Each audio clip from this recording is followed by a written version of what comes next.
Welcome, everybody. Just mere days remain, and then it will all be over, and then the next phase will start. A very interesting interview that I want to play for you involving Kamala Harris. You know, one of the things some of you have written to me about include Kamala Harris's gender, the fact that she is a woman and that she would be the first woman president.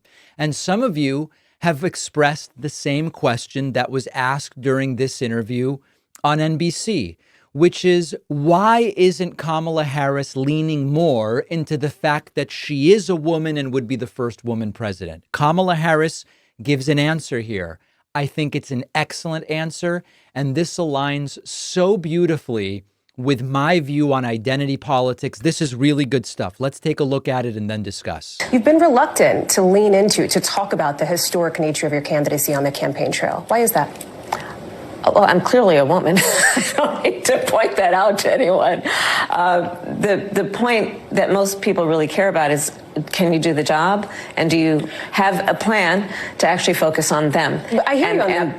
That is why I spend the majority of my time listening and then addressing the concerns, the challenges, the dreams, the ambitions, and the aspirations of the American people. They deserve to have a president who's focused on them, as opposed to a Donald Trump who's constantly focused on himself. I think that's part of why people are exhausted with Donald Trump and his approach, because it's all about himself and his personal grievances and not about the American people.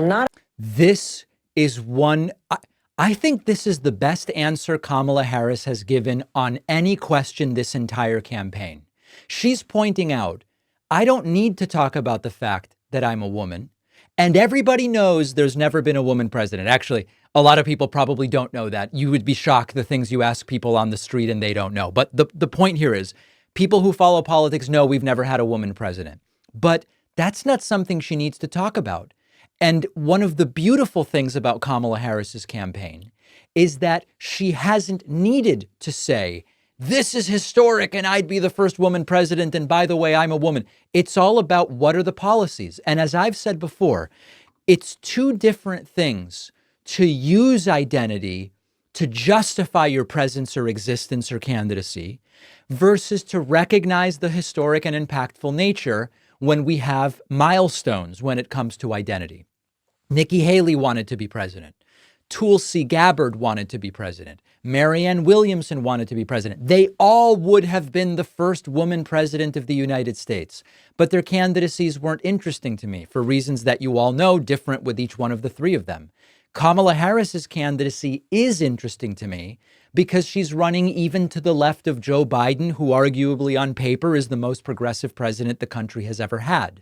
And yes, if she were to win, I would have a significant connection to, wow, what would it mean to my daughter to see that there is now a woman president? Even though women make up 50% of this country and have for a long time, slightly more than 50%, we've never had a woman president, and now we do.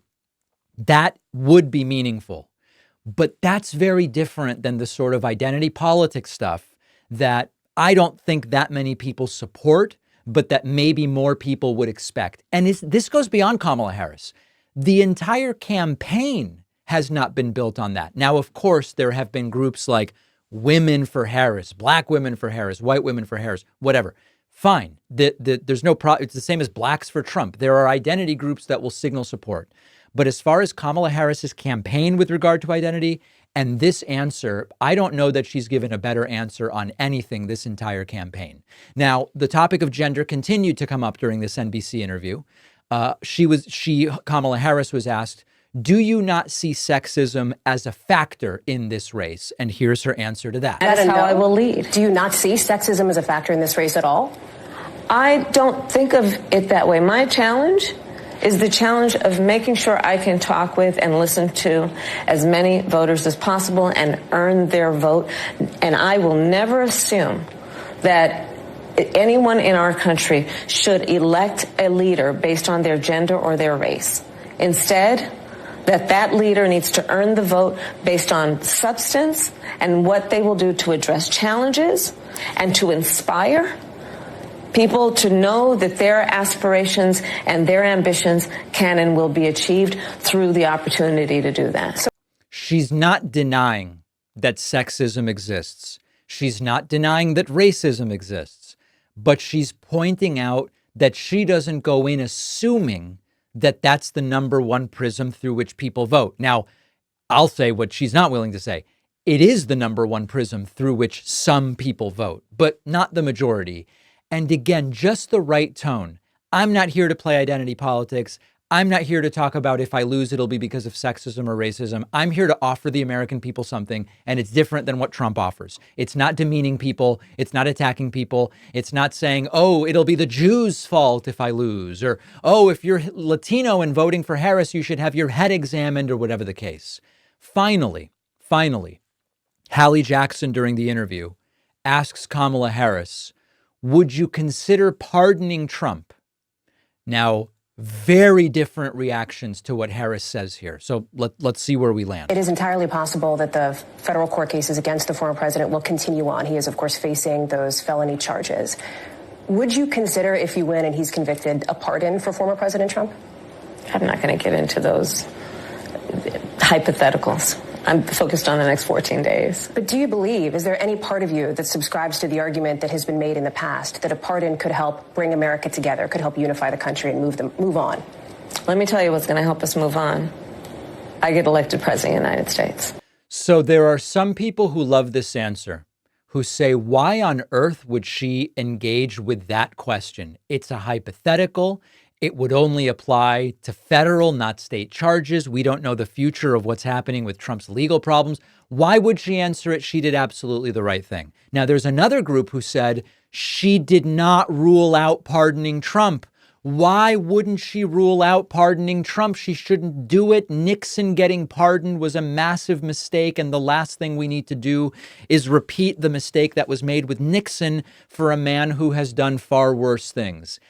I don't lean towards that. I think whatever answer she gives, if she's definitive, it would be a problem. If she says, no, I will absolutely not pardon Trump, it could be seen as divisive, even though I don't want her to pardon Trump. I think that's correct, but it could be seen as divisive. If she says, yes, I will pardon Trump, or I will consider pardoning Trump, I think there are people who would be turned off about that from the left and the middle. So I think it was correct not to give a specific answer. My instinct is that she would not pardon Donald Trump. And by the way, I don't think pardoning Trump, if such a scenario came up, would actually unify the country. I just don't have any evidence whatsoever to think that it would. I've been critical of some of Kamala Harris's interviews. This interview with NBC's Hallie Jackson, almost perfect, almost perfect. I wrote a book. This was so much work and a long time coming, but I am thrilled about how it turned out, and I hope you will read it. The book is called The Echo Machine. The 10-second summary is I explain how things broke in American politics, how to fix it, and which countries have already figured it out. No matter who wins in November, we need a plan, and that's what the book is about. If Trump wins, the book is a warning about how we got here and how to prevent it from getting worse. If Kamala Harris wins, the book explains what we do with this incredible opportunity to improve the lives of Americans.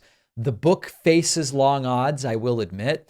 There's the belief that to have a successful political book, you need corporate media, and that it really can't be done successfully with an independent media platform like mine. But I believe that we can prove them wrong.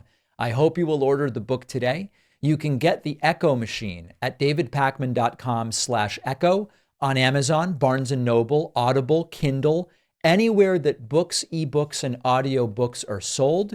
You can also call any local bookstore, ask them to order The Echo Machine by David Pakman. No matter where you get the book, you will get the free pre-order bonuses, including a signed book plate. After ordering, just go to davidpakman.com/freebookstuff. davidpakman.com/freebookstuff. To get the free stuff. Let's do this.